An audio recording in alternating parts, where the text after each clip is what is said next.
பாஷாஸ் கிச்சனில் இன்னைக்கு என்னோட சப்ஸ்கிரைபர்ஸ் அண்ட் என்னோட வியூவர்ஸ் எல்லாருக்குமே ரம்ஜான் நல்வாழ்த்துக்கள். ஈத் முபாரக்.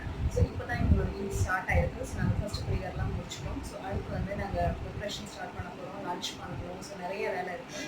ஸோ கண்டிப்பாக உங்கள் வீட்டில் ஷீர் குருமாலாம் ட்ரை பண்ணியிருப்பீங்கன்னு நினைக்கிறேன். ஸோ ஈத் ஃபெஸ்டிவல் அன்றைக்கி ஷீர் குருமா அண்ட் நான் ஷேர் பண்ண பிரியாணி ரெசிபிஸ் கண்டிப்பாக ட்ரை பண்ணி பாருங்கள். எல்லாருக்கும் ஒன்ஸ் அகெயின் ரம்ஜான் நல்வாழ்த்துக்கள். Thank you so much. இந்த வீடியோவில் நம்ம பார்க்க போகிறது ரம்ஜான் அன்னைக்கு நாங்கள் ப்ரிப்பேர் பண்ண chicken biryani. So chicken biryani Muslim style எப்படி வீட்டில் ப்ரிப்பேர் பண்ணுறது அப்படின்றத இந்த வீடியோவில் நம்ம பார்க்க போகிறோம். வாங்க பார்க்கலாம். First step chicken marination. Chicken வந்து ப்ரிப்பரேஷன் ஸ்டார்ட் பண்ணுறதுக்கு முன்னாடி மேரினேஷன் பண்ணி வச்சிடணும். 2 கிலோ சிக்கனுக்கு நான் 250 ml தயிர் சேர்த்துருக்கேன். இப்போ இதில் 2 எலுமிச்சம்பழம் இந்த மாதிரி புழிஞ்சு விட்டுடலாம். தயிர் எலுமிச்சம்பழம்லாம் சேர்க்கறதுனால நம்மளோட சிக்கன் வந்து சாஃப்ட் ஆகிட போகுது. ஸோ நம்மளோட சிக்கன் பிரியாணிக்குள்ளே இருக்கிற சிக்கன் உங்களுக்கு வந்து சாஃப்டாக இருக்கணும் அப்படின்னு நினச்சிங்கன்னா இதை ஃபஸ்ட் நம்ம தயிர் சேர்த்து மேரினேஷன் பண்ணணும். இதுதான் இதோட ஃபர்ஸ்ட் ஸ்டெப். அடுத்ததாக இதில் காரத்துக்கு 4 டீஸ்பூன் வெறும் மிளகாத்தூள் சேர்த்துக்கோங்க. 2 டீஸ்பூன் இதில் கல் உப்பு சேர்த்துட்டு எல்லாத்தையும் நல்லா மிக்ஸ் பண்ணிக்கோங்க. உப்பு காரம் எல்லாம் நல்லா இறங்கியிருக்கும் இந்த மாதிரி நம்ம மேரினேஷன் பண்ணோம் அப்படின்னா. ஸோ சிக்கன் வந்து பிளாண்டான டேஸ்ட் இருக்காது. இப்போ இதை மூடி வச்சிடலாம். மினிமம் 1 ஹவர்லேருந்து மேக்ஸிமம் 2 ஹவர்ஸ் வரைக்கும் இதை ரெஸ்ட்டில் வச்சுருங்க. அடுத்ததான் நம்ம இஞ்சி பூண்டு பேஸ்ட் எப்படி அரைக்கிறதுன்னு பார்க்கலாம். ஒரு கையளவு பூண்டு எடுத்துக்கிட்டிங்க அப்படின்னா ஒரு கையளவு நீங்கள் இஞ்சி எடுக்கணும். ஸோ இதுதான் அந்த கையளவு. நான் என்னோட நிறைய பிரியாணி ரெசிபீஸில் சொல்லியிருப்பேன், சேம் ரேஷியோவில் வந்து இஞ்சியும் பூண்டும் நீங்கள் எடுத்துக்கோங்க அப்படின்னு சொல்லியிருப்பேன். ஸோ ஒரு கப் அளவும் நீங்கள் எடுத்துக்கலாம், இல்லை இந்த மாதிரி வந்து ரஃபாக எடுக்கணுன்னா இந்த மாதிரி கையளவும் எடுத்துக்கலாம். ஸோ இந்த மாதிரி எடுத்தீங்க அப்படின்னா உங்களுக்கு வந்து ப்ரப்போர்ஷன் ரொம்ப ரொம்ப கரெக்டாக இருக்கும். ப்ளஸ் உங்களுக்கு பிரியாணிலையும் நல்ல ஒரு டேஸ்ட் கிடைக்கும். ஸோ இந்த மாதிரி தான் இதை நம்ம அரைச்சி எடுத்து வச்சுக்க போகிறோம். ஏற்கனவே நாங்கள் அளந்து வச்சுருந்ததுனால எல்லாம் மிக்ஸ் ஆகிருந்துச்சு. ஆனால் நீங்கள் இஞ்சியும் பூண்டும் உரிக்கும் போது தனித்தனியாக உரிச்சிட்டு அதே மாதிரி கையளவு எடுத்து இந்த மாதிரி அரைச்சி எடுத்து வச்சுக்கோங்க. ஸோ ஃப்ரெஷ்ஷான இஞ்சி பூண்டு பேஸ்ட்டு அரைச்சி எடுத்து வச்சாச்சு. ஸோ இன்றைக்கி வந்து நாங்கள் சிக்கன் கிரேவியும் பண்ண போகிறோம், ப்ளஸ் சிக்கன் பிரியாணியும் செய்ய போகிறோம் அப்படின்றதுனால இஞ்சி பூண்டு பேஸ்ட்டு ரொம்ப ரொம்ப முக்கியம் இதுக்கு. ஸோ பிரியாணிக்கு தேவையானது எல்லாமே நாங்கள் ரெடி பண்ணி எடுத்து வச்சிட்டோம். வெங்காயம், தக்காளி, இஞ்சி பூண்டு பேஸ்ட்டு எல்லாமே ரெடி ஆயிடுச்சு. ஸோ இப்போ மணி பார்த்தீங்கன்னா கரெக்டாக ஒரு 12 மணி ஆகிட்டுருக்கு. ஸோ இப்போ தான் நாங்கள் தசலாக ஏற்றியிருக்கோம். என்ன தான் நம்ம குக்கரில் பிரியாணி ப்ரிப்பேர் பண்ணாலும் டேக்ஷாவில் செய்கிற பிரியாணிக்கு தனி சுவையே இருக்குது. ஸோ இப்போ இந்த டேக்ஷாவில் எண்ணெய் ஊற்றிட்டு பட்டை, கிராம்பு, ஏலக்காய் சேர்த்தாச்சு. அடுத்து இதில் கட் பண்ணி எடுத்து வச்சுருக்க வெங்காயம் சேர்த்தாச்சு. ஸோ இதோட அளவு எல்லாம் எவ்வளோ அப்படின்றது நான் டிஸ்கிரிப்ஷன் பாக்ஸில் லிங்க்கில் கொடுக்குறேன், அதை நீங்கள் செக் பண்ணிக்கோங்க. ஸோ இப்போ வந்து இதுக்கு நம்ம ஸ்லைஸ் பண்ணி எடுத்து வச்சுருக்க இந்த வெங்காயத்தை சேர்த்தாச்சு. எல்லாத்தையும் நல்லா வதக்கிக்க போகிறோம். வெங்காயம் வந்து டார்க் ப்ரௌன் ஆயிடணும். அதுக்கப்புறம் தான் நம்ம தக்காளியில் சேர்த்துக்க போகிறோம். ஸோ யூஸ்வலாக செய்கிற அதே பிரியாணியோட கான்செப்ட் தான், வெங்காயம் ஜாஸ்தியாக இருக்கணும், தக்காளி கம்மியாக இருக்கணும். ஸோ இந்த ப்ரிப்பரேஷன் ஸ்டார்ட் பண்ணுறதுக்கு முன்னாடி இஞ்சி பூண்டு பேஸ்ட்டு, வெங்காயம், தக்காளி, கொத்தமல்லி, புதினா எல்லாமே ரெடி பண்ணி எடுத்து வச்சுக்கோங்க. அப்போ தான் உங்களுக்கு இது ஈஸியாக செய்ய முடியும். வெங்காயம் வதக்கிட்டு இருக்க டைமில் பாஸ்மதி ரைஸ் எடுத்து அதை நல்லா வாஷ் பண்ணிவிட்டு தண்ணியில் ஊற வச்சுருக்கோம்.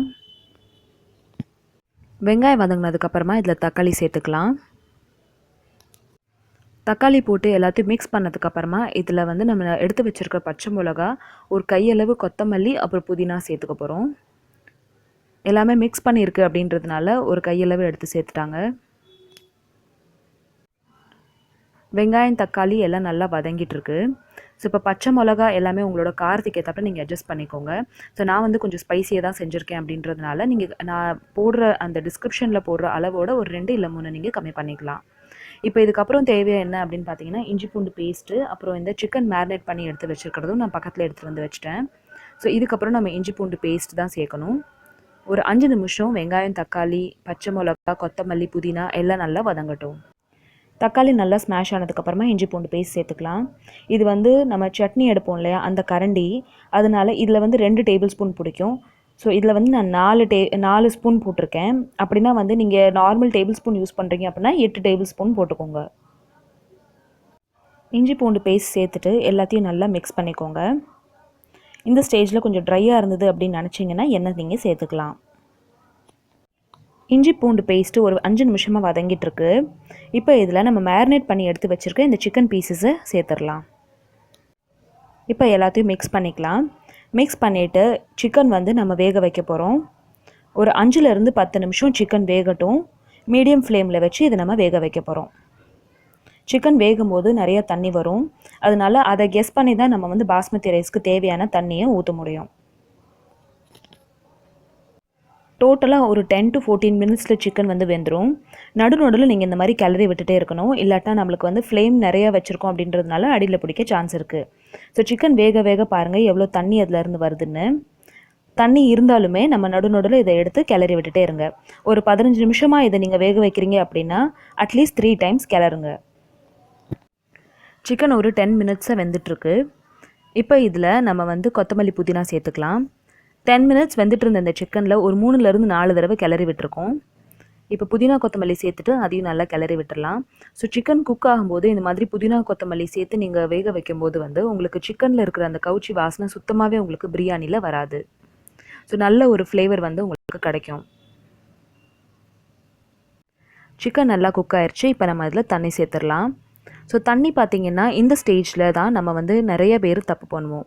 தண்ணி வந்து பாஸ்மதி ரைஸ்க்கு தேவையான தண்ணியை வந்து இந்த ஸ்டேஜில் நம்ம ஊற்றக்கூடாது. ஸோ சிக்கன் பிரியாணி ப்ரிப்பேர் பண்ணும்போது எப்போயுமே அதில் கொஞ்சம் எக்ஸ்ட்ரா தண்ணி இருக்கும். அதனால இதில் வந்து நம்ம 1 கப் தண்ணி வந்து கம்மி பண்ணிடணும். ஃபார் எக்ஸாம்பிள் இப்போ இந்த ரெட் கலர் பாத்திரத்தில் தான் நாங்கள் பாஸ்மதி ரைஸ் அளந்து எடுத்தோம். 2 கப் ரைஸ் எடுத்தோம். 3 கப் தண்ணி தான் இதில் நாங்கள் சேர்த்துக்கிறோம். ஆக்சுவலாக பார்த்தோன்னா 4 கப் தண்ணி சேர்த்துக்கணும். ஆனால் சிக்கனில் நிறையா தண்ணி இருக்குது ஏற்கனவே அப்படின்றதுனால 3 கப் தண்ணி தான் சேர்த்துக்கிறோம். இந்த மாதிரி நீங்கள் சேர்த்திங்கன்னா தான் உங்களுக்கு வந்து பிரியாணி பொழு பொழுன்னு வரும். ஸோ இந்த அளவுக்கு நம்ம தண்ணி ஊற்றிட்டு எல்லாத்தையும் நல்லா கிளறிடுங்க. இந்த ஸ்டேஜில் நீங்கள் உப்பு செக் பண்ணிவிட்டு இப்போ இதை நம்ம மூடி வச்சிடலாம். இது கொதிக்கிறதுக்கு நம்ம இப்போ வெயிட் பண்ணலாம். பெரிய டேக்ஷா அப்படின்றதுனால இது கொதிக்கிறதுக்கு ஒரு 10 மினிட்ஸ் ஆச்சு. ஸோ தண்ணி நல்லா கொதிச்சதுக்கப்புறமா இதில் நம்ம அரிசி சேர்த்துடலாம். ஸோ அரிசியில் சுத்தமாக தண்ணி இருக்கக்கூடாது. நல்லா ட்ரெயின் பண்ணிவிட்டு ஃபில்டர் பண்ணிவிட்டு நீங்கள் சேர்த்துக்கோங்க. ஏன்னா நம்மளுக்கு வந்து சிக்கன்லேயே ஏற்கனவே தண்ணி இருந்துச்சு, ப்ளஸ் நம்ம தண்ணியும் அளந்து ஊற்றிட்டோம். அதனால் இந்த ஸ்டேஜில் அரிசியில் சுத்தமாக தண்ணி இல்லாமல் இதில் சேர்த்துக்கோங்க. அப்போ தான் உங்களுக்கு பிரியாணி நல்லா வரும். ஸோ இதே மாதிரி நீங்கள் ஜீரக சம்பா ரைஸ்க்கும் பண்ணலாம். ஆனால் அதுக்கு வந்து உங்களுக்கு ரேஷியோ கம்மியாக இருக்கும், தண்ணி ரேஷியோ. அரிசி சேர்த்துட்டு ஃபுல் ஃப்ளேமில் இதை நம்ம மூடி வச்சிடணும். கரெக்டாக ஒரு 5 நிமிஷத்துக்கு இதை ஃபுல் ஃப்ளேமில் நல்லா கொதிக்க விடுங்க. அதுக்கப்புறமா இதை நம்ம ஓப்பன் பண்ணி மறுபடியும் கிளறி விடணும். ஸோ இதே ப்ரொசீஜராக தான் நான் குக்கர்லேயும் செஞ்சுருப்பேன். 5 மினிட்ஸ் ஃபுல் ஃப்ளேமுக்கு அப்புறமா மறுபடியும் இதை கிளறிட்டு இதை வந்து மூடி வச்சிடலாம். ஸோ தண்ணி பாதி அது ட்ரெயின் அவுட் ஆயிடுச்சு நம்மளுக்கு. அடுத்து ஒரு 5 மினிட்ஸ் இதை வேக வைக்கலாம். 5 மினிட்ஸ் ஒரு ஃபுல் ஃப்ளேமில் இது வந்து வெந்ததுக்கப்புறமா பாருங்கள் தண்ணி எல்லாம் நல்லா ட்ரை அவுட் ஆயிடுச்சு. ஸோ சாப்பாடு பாருங்கள் எவ்வளோ நல்லா வந்திருக்குன்னு. ஒரு 90% வந்து அரிசி நல்லா வெந்துருச்சு. இன்னும் ஒரு 10% வந்து இதை நம்ம தம்மில் வச்சோம் அப்படின்னா சாஃப்ட் ஆயிரும். ஸோ இந்த மாதிரி தான் நம்ம வீட்டில் வந்து டேக்ஷா வச்சு பிரியாணி ப்ரிப்பேர் பண்ணணும். ஸோ இந்த பிரியாணி பார்க்கும்போதே பாருங்கள் எவ்வளோ ஸ்பைஸியாக இருக்குன்னு. இதை வந்து நம்ம அடியிலேருந்து ரொம்ப ஜென்டலாக நம்ம கிளறி விடணும். இப்போ நம்ம தம் வைக்க போகிறோம் அப்படின்றதுனால அடியில் இருக்கிற சாப்பாடை கிளறாமல் வச்சிட்டோம்னா நம்மளுக்கு அடியில் பிடிச்சிரும். அதனால் இப்போ லைட்டாக இதை கிளறிட்டு நம்ம மூடி வச்சிட போகிறோம். இது இப்போ நம்ம மூடி வச்சுட்டு ஒரு 10 மினிட்ஸ் லோ ஃப்ளேமில் குக் பண்ண போகிறோம். ஸோ இதை மூடினதுக்கப்புறமா இதோட ப்ரெஷர் வெளியே போகாமல் இருக்கணும் அப்படின்றதுக்காக மேலே வந்து ஒரு ஹெவியான ஒரு பாத்திரத்தை நம்ம மேலே வச்சிட போகிறோம். அப்போ தான் இதுக்குள்ளே இருக்கிற ப்ரெஷர் வந்து வெளியே போகாமல் இருக்கும். ஸோ அதுக்கு வந்து நம்ம ஒரு தண்ணி குடத்தை நம்ம மேலே வச்சிடலாம். நம்மளுக்கு ப்ரெஷர் வெளியே போகாமல் இருக்கும். ஸோ இந்த மாதிரி வச்சுட்டு ஒரு 10 மினிட்ஸ் லோ ஃப்ளேமுக்கு அப்புறமா ஆஃப் பண்ணிடுங்க. 10 மினிட்ஸ் லோ ஃப்ளேமில் வச்சுட்டு நான் ஃப்ளேம் ஆஃப் பண்ணிட்டேன். 30 மினிட்ஸாக இதை நம்ம ஓப்பனே பண்ணலை. 30 மினிட்ஸ் இதை தம்மில் விட்டதுக்கப்புறமா இப்போ நான் வந்து பாத்திரத்தை வந்து நான் இறக்கி வச்சுருக்கேன். மேலே இருக்கிற குடத்தை இறக்கி வச்சாச்சு. அதே மாதிரி அதை வந்து ஃப்ளேமில் இருந்து நாங்கள் இறக்கி வச்சிட்டோம். ஸோ இந்த மாதிரி தான் நம்ம தம் பிரியாணி வீட்டில் ப்ரிப்பேர் பண்ணணும். ஸோ ஒரு 30 to 40 மினிட்ஸ் அதை நீங்கள் தம்மில் விட்டீங்க அப்படின்னா தான் அரிசி நல்லா சாஃப்டாக இருக்கும். இப்போ நம்ம ஓப்பன் பண்ணிடலாம். Wow, chicken biryani Muslim style ready ஆயிடுச்சு. ஸோ ரம்ஜான் அன்றைக்கி இந்த சிக்கன் பிரியாணி ரெசிபியை உங்கள் கூட நான் ஷேர் பண்ணுறதுல எனக்கு ரொம்ப ரொம்ப சந்தோஷமாக இருக்குது. உங்களுக்கு வந்து என்னோடய சப்ஸ்கிரைபர்ஸ் என்னோடய வியூவர்ஸ்க்கு வந்து என்னால் பிரியாணி கொடுக்க முடியல அப்படின்னாலும் வந்து அட்லீஸ்ட் இந்த பிரியாணி நாங்கள் எப்படி ப்ரிப்பேர் பண்ணோம் அப்படின்ற ப்ரொசீஜராச்சும் ஷேர் பண்ண முடியுது அப்படின்றது பார்த்தா எனக்கு ரொம்ப சந்தோஷமாக இருக்குது. நீங்களும் வந்து கண்டிப்பாக இதே மாதிரி ஒரு பிரியாணி ரெசிபி உங்கள் வீட்டில் இருக்கிற எல்லாருக்கும் செஞ்சு கொடுங்க. ஒரு 3 to 4 டைம்ஸ் இதை நீங்கள் செய்யும்போது உங்களுக்கே ப்ராக்டிஸ் ஆயிரும். சிக்கன் பிரியாணி முஸ்லீம் ஸ்டைல் நீங்களும் உங்கள் வீட்டில் ப்ரிப்பேர் பண்ணி பாருங்கள். அண்ட் உங்களுக்கு இதில் ஏதாச்சும் டவுட் இருந்துச்சுன்னா எனக்கு கமெண்ட் செக்ஷனில் கேளுங்க. உங்களுக்கு இந்த ரெசிபி எப்படி வந்துச்சு அப்படின்றதும் எனக்கு கமெண்ட் செக்ஷனில் ஷேர் பண்ண மறந்துடாதீங்க. இதே மாதிரி உங்களுக்கு முஸ்லீம் ஸ்டைல் பிரியாணி அண்ட் ரெசிபிஸ் வேணும் அப்படின்னா நான் டிஸ்கிரிப்ஷன் பாக்ஸில் லிங்க் கொடுக்குறேன், அதையும் ஓப்பன் பண்ணி பாருங்கள். உங்களுக்கு இந்த ரெசிபி பிடிச்சிருந்துச்சுன்னா இந்த வீடியோக்கு ஒரு லைக் கொடுங்க. அண்ட் என்னோட சேனலை ஃபர்ஸ்ட் டைம் பார்க்குறீங்கன்னா கண்டிப்பாக சப்ஸ்கிரைப் பண்ணுங்கள். தேங்க்யூ ஸோ மச் ஃபார் வாட்சிங். பாய்.